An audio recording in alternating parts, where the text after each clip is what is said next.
everyone. My name is Jess Bollinger, and welcome to the first episode of Arable's webinar, Farming Fast and Slow. If you're Zoom bombing today, you are in luck because today we are going to be discussing irrigation basics with Adam Wolf.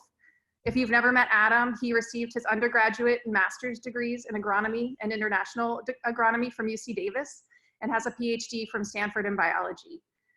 He also was a professor at Princeton University in the environmental engineering department, and he founded Arable Labs 5 years ago. He's taught me pretty much everything I know about agriculture. And so in this session, Adam and I will have a 20-minute discussion followed by about 10 minutes of question and answer. And I believe there is a button at the bottom of your screen where you can submit questions throughout the webinar, and then we'll go through them at the end. We are recording this session, and so it will be live on the arable.com website and YouTube channel tomorrow. Adam, before we start, I was hoping I could turn it over to you to talk more about your intentions behind the webinar series, what we can expect throughout the series, and then a little bit about what we're going to cover today. I'm feeling safe, but a little hot. And so I don't think anybody's going to mind if I remove the safety covering. So what are my goals with this webinar series? There is, I guess I talked to really two groups of people who are really knowledgeable about plants, plant pathology, soils, atmosphere, weather, everything. And they are drawn to understand more about, how do we turn plants into numbers? How do we model this? How do we kind of turn this into math? Often with, how do we make tools for people to make decisions easier, because that's what computers are good at. And then this other group of people who understands a lot about how computers work, but couldn't keep cactus alive in the bathroom. So I kind of fall into that latter camp, but my goal with this webinar and through kind of a variety of different initiatives here at Arable is to grow that intersection of those two, which is people who are passionate about plants and agriculture and who are passionate about digital coding, math, numerics, and user interfaces, all those things. How do we make tools so that people can make decisions and ultimately we can manage landscapes better? Awesome. One of our favorite things to talk about at Arable is managing risk. And I've been reading this book on food security, and it looks at the past 630 years of crop failures. And they're predominantly caused by frost, excessive rainfall, and drought. And it really, what I think is more interesting than just the numbers is how it looks at what we took as more of a fatalistic approach to resource management and to these events happening. And then the shift towards technology and the role that technology plays in determining what is a level of acceptable risk, and how engineers have really been, moving this forward through the evolution of irrigation systems. So I was hoping you could give us some background on, what you've seen in the past, micro irrigation, and what are some of the tools people are using today. It's interesting. So one of the first kind of lessons that I got at UC Davis on this, there's an old professor, Bob Loomis, who was old by the time I got there, and really had this kind of meta understanding on why is agriculture the way it is. And irrigation, it's easy to come into irrigation, think of it as like, well, I need to, provide water for where these plants are that need it. But he sort of explained it as concentrating water in place or time. And so fallow, I did my master's work in Central Asia in Kazakhstan, and there they practice fallow, ultimately storing water from one season so it could be used in subsequent seasons, super dry, like 300 millimeters of rain.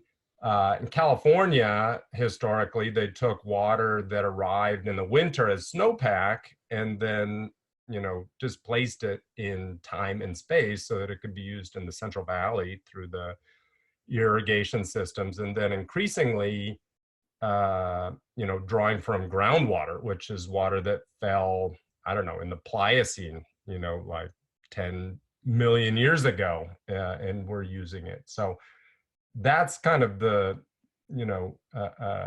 practical, or I guess this kind of meta piece about where is agriculture possible. And irrigation, is really incredible, because if you think of a place like California, it would be a desert in the summertime. Like, there's no rain falling, and therefore there's no clouds. And so the disease pressure is super low. And so if you can find a way to get those plants water, you have, one of the most productive places on earth. So I guess, it seems like what bad could happen? Everything is good with irrigation. And I think, one of the pieces why we're talking about it is, in the one sense, there's not enough water for everybody to use it who wants to use it. There is, I guess, risk that in the future, there's not going to be as much water falling in the winter, not as much water falling in the form of snow. There's not enough places to store the water, like reservoirs or snowpack. And even there's issues with getting rid of the water after it's, done its job being in the soil. So California has, salinity issues. There was an effort to solve that at one point by taking tailwater and shipping it out to sea, but that ended with this lake called the Kesterson Reservoir, which is kind of infamous. So people have to store water on site, and so they're super conscious about like, how do we keep all this excess water. So there's just, I guess, this downside of, how do we manage all the water that we're using that also shows up. Right. I think it's challenging to find the right way to be doing things, especially across such a large time scale. I had this conversation 2 years ago with Brian Magnuson. I think he works at Lindsay Irrigation, and we were talking about how plants are not emotional beings like humans. So when they have a bad day, they don't necessarily go home, sit on the couch, and eat, a sundae or a gallon of Ben and Jerry's. And so I was wondering if you could explain, what are the physiological processes that determine how much water a plant needs? It's funny that you talk about the emotional life of plants, because I spent a certain amount of time trying to bring the understanding of animal behavioral science to thinking about how plants respond, because a lot of the theory and physiology really frames plant water use strategies in the context of like behavior, and so there's some plants. I live in the Northeast, so there's a lot of trees out here. The first trees to colonize new land are the cherry trees. They're super fast growing, use a lot of water, but they're also very, short-lived. And then, you've got these beech trees, which are super slow growing, but they are tough and they withstand everything. And so that sort of live fast, die young versus, live long and prosper dynamic exists for, crop plants as well. And so just because, we're familiar with the idea of like the permanent wilting point doesn't mean that every plant responds to water deficit in the same way. And some are able to really dynamically regulate their systems to avoid, catastrophic issues. Like plants can be damaged, their vascular systems, if they're using water profligately, but the soil is dry. And so then there's other plants that are, more conservative. And, those more conservative plants, they probably don't grow as fast or yield as much. Got it. So there's these kind of trade-offs that are like risk and reward that are familiar to us as people, and plants also have it sort of encoded genetically, this kind of risk reward profile. Got it. We've been working more on our irrigation solutions at Arable, and I feel, a common question that we always get is, when you're receiving so much data from precision ag tools, and you either have the option of doing a time series data where you would get information about weather alerts, or you can have more spatial data sets coming in for looking at the whole field and the variability of challenges within a field. What is the best way? What data set do you use without spending millions of dollars to optimize irrigation strategies? I mean, there's just so many things that you could look at. How does a farmer do this? It's interesting. So, we're thinking about user interface. How do we consume information? And for me, it's kind of amazing that, even in the course of this phone call, I could be getting a text from somebody and find out like, oh my God, somebody's in trouble. It doesn't take more than a split second. If I see the words, or if I get an email and I can read a couple words of the subject matter, I know if I have to answer this right away. Mm-hmm. So we're really optimized to be able to read little short, word sentences. If I have to look at a graph, suddenly, like, my glasses are up, and I have to really start to think, well, what are the axes? What is this saying?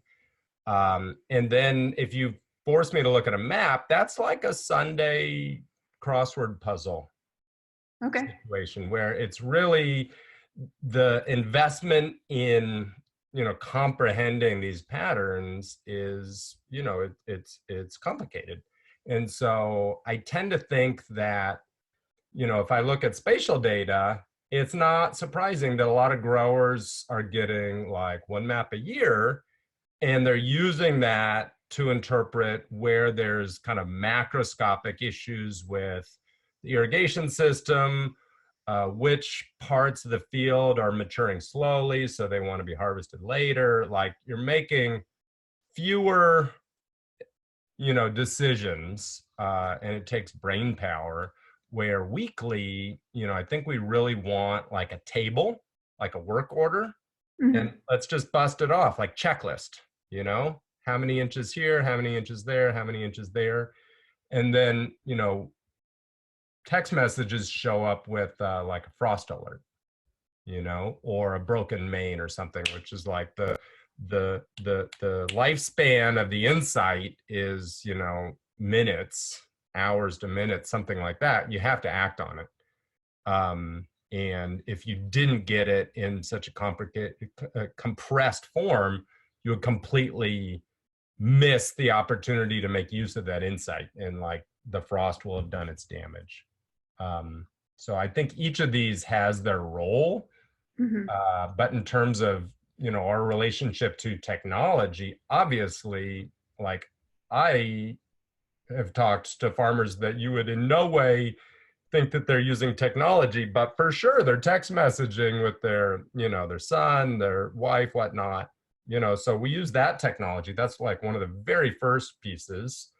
And then, obviously we can look at weather underground and some like very simple apps. And then it's really, I don't know, like masterclass by the time you're looking at a map, that it's a much more, I don't know, nuanced art to interpret a picture. That makes sense. We have about 4 minutes left before we take more questions. I have had two things that I was hoping that you could explain. The way that we measure precipitation, and then how we calculate ETC, or crop evapotranspiration, from looking at the canopy. Sure. I don't know if we have time for both, but I'll let you pick which one. I mean, the rain is cool, although I don't have my my sort of demonstration mark up here. But the insight on that is that, you could tell if you're under a tin roof whether it's raining, and if it's raining louder, you know that it's raining more. So, it's not hard to imagine that if you had a microphone, you could interpret how intense the rainfall is.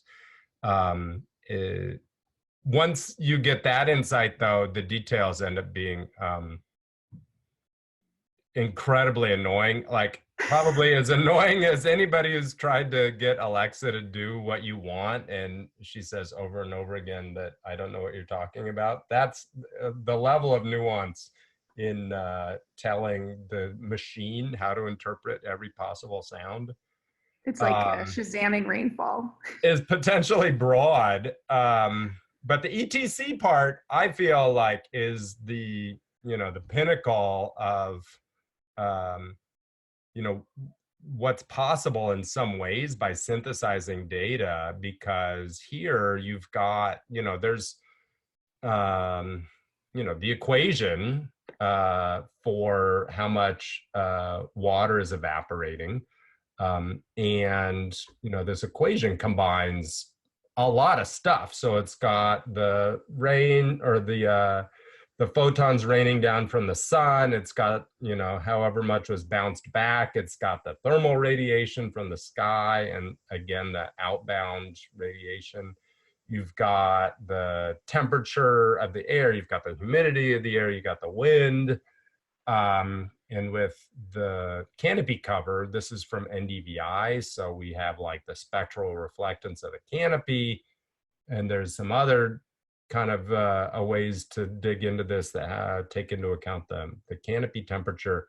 But holy cow, that's like a big monster equation. And then suddenly, if you're able to pack all of that into one little device, it becomes really easy to calculate.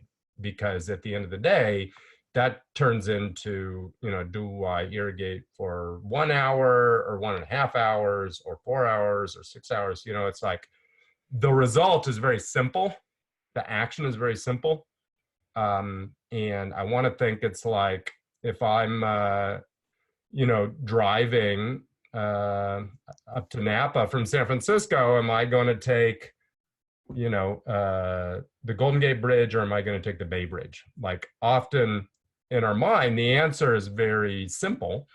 If I want to go down to Fresno, am I going to take the 99 or the 101? But the computer calculations to figure out that answer are like really complicated. So that's what, in some ways, my dream is if we can encode some of the sort of complicated, mundane, mathy parts that ultimately gives someone judgment of like, do I want to take 101 or I-5, pardon me, and 99, then, we've done our job into something useful. So. I think it's similar too in the way that you forecast it forward for the upcoming week, because in the same way that Google Maps would look at traffic, you're looking at all those inputs for the weather forecasted. And so if you can bring that in from the field, that makes it more relevant to what they would plan out in terms of irrigation run times. Definitely. I mean, weather is kind of a whole nother conversation. It's interesting. It's optimized for rain. Obviously, everybody checks to see whether it's going to rain. And if we look at, well, what does, ET depend on? You get into, I really need to know what the sunlight is at the surface. And then that sunlight depends on, are there like high altitude thin clouds, or there are little puffy clouds, and none of those relate to the rain. So you can have the right answer when it comes to a rain forecast and still a bad answer from gridded weather when it comes to like a sunlight forecast. So, and therefore an ET forecast. So there's some of these opportunities are there for forecasting, water demand, but it gets complicated. Once you're in forecast world, then all kinds of assumptions show up.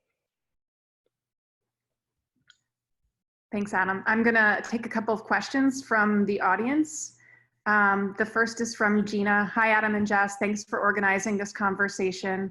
I have a question about the new crop water demand variable that the marks measure. How is this measured and how should it be interpreted? Crop water demand is, in our formulation, the difference between precipitation and ET, and integrating that over time. So if we think about the water balance of the soil, there's rainfall coming in, there's irrigation water coming in, there's water potentially draining out the bottom, there's water potentially running off the side, and then of course there's water coming out the top as evapotranspiration. And in some ways our goal is to maintain a set point in the soil moisture, same way like a thermostat, we're keeping a set point on the temperature, but our lever is the heater, right? So the flux is into and out of the system. And so it's kind of essential to know what all the different terms are. And so the ET is one of those terms. In a lot of places in the world, the rain falls in the same season as crops are growing. And so New Jersey, the Midwest, the Southeast, obviously. So we need to subtract out the rainfall from the irrigation losses, or the irrigation gains from the irrigation, or from the ET losses, to get like the net crop water demands that we need to satisfy with irrigation. Thanks, Adam. Another question from Joshua. Does Arable technology have the capacity to autonomously control irrigation systems to deal with frost risks? It's an interesting question. So the irrigation from frost, or to deal with frost, is really wants to be triggered when we're at a growth stage that the crops are vulnerable. So there's parts of the winter when it's below zero that it doesn't need to be irrigated, and those conditions have to be met where it's cold and approaching negative. So the goal, I think, with an alerting system is to know that it's above zero and plummeting. What's more, you want to know maybe with a certain amount of lead time so that you can turn on the irrigation. That's sort of not an instant thing. And so right now our cellular sync time is hourly. It's, I would say, would take a little bit of extra polish to forecast, if at the present temperature and the rate of change, it's going to go below zero. Right now, we're implementing a faster sync schedule, so 20 minutes, so that we can track it as it's going down. And so once it drops from, let's say, 35 degrees to 34 degrees, or whatever the user sets as their trigger, then it can go off. And so we can avoid some of these like forecast errors, and more just once we get close enough to the frost to turn on the irrigation. And so there's no reason why that can't be integrated now over the API. Got it. We had a couple questions come in, and I know this is a big topic, but the integration of soil moisture probes with the Arable system and how that can be used with, measuring the rainfall and the ETC forecasted for the upcoming week to give you water requirements for the farm. Super interesting. I've had even a number of conversations in the last 24 hours on this. I think at some level, and, COVID is not going in the opposite direction, there's a desire for more automation. And we really, we like the energy balance approach for measuring how much water you need to put on.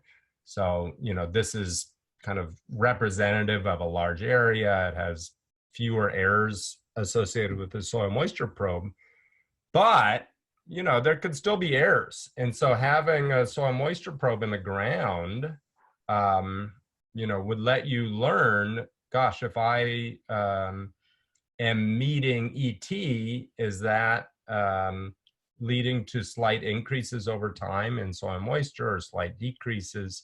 So just like a thermostat and your heater, those two things play in concert, so the soil moisture probe can kind of help dial in the automation so that it can be more adaptive to kind of the exact parameters of the field. So for example, you may think that your flow rate is some number, but it's actually, 90% of that number.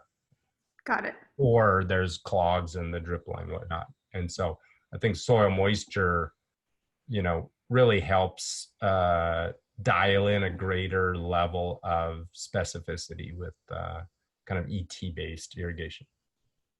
Cool. Thank you for that. A couple questions about the difference between ET and ETC. So how we get the KC value. I don't know. Yes. Yeah. So the reference ET is let's call it a useful fiction. So it's a way of making a good guess at what the evaporation would be from a well-watered alfalfa crop.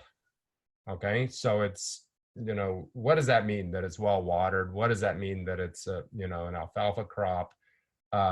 It just sort of gives a representative number under those conditions. And now,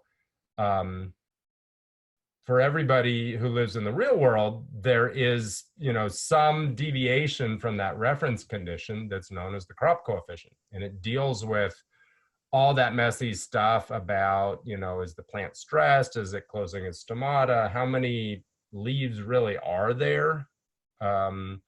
Maybe there's a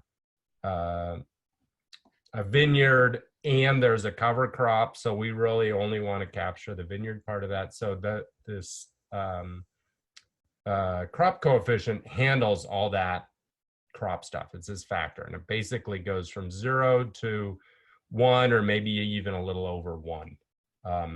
And so a lot of work has gone into figuring out, okay, well, if you're so smart, what's that crop coefficient, Mm-hmm. And in the early days, it was basically just a calendar. If you planted it and then, the crops grew. And then, some of that work frames it according to degree days, whatnot. But to a first approximation, it's just related to the total canopy cover. And what's interesting about that is that you can measure that from a plane, from space, in our case, from arable mark looking down at the canopy. And so you can have a direct measure of how many leaves are there, and thus what is the crop coefficient. And that ends up being, this kind of critical simplification to, how do I use this reference ET number, which, let's face it, a lot of us can get that for free off the internet from, CIMMYS or other networks. And this crop coefficient, which maybe it's like you have to go to some lookup table, and suddenly that becomes like, well, that's like too complicated. Logistically, I have to go to the internet, download this, go to a spreadsheet, copy this, multiply it, sum it up. And so being able to measure all those things in one place means that we're handling both like the physical factors as well as the biological factors. And it's interesting, we're doing work right now that sort of makes use of the physical part. So the mark is in this field, but I bet the sun over on the next field is the same. So can I make a good guess about how much I need to water over there? Because, satellites are able to look at that. And so this sort of image fusion allows us to make, sensible guesses about not only where do I water directly under this mark, but for the rest of this field, for the neighboring fields, everywhere where the kind of physical weather is identical. Got it. Super cool. I think that's all we have time for today. I want to thank everyone for joining us on our first webinar episode, and thank Adam for all of his answers and education this morning or afternoon, depending on where you are. Thanks, everyone.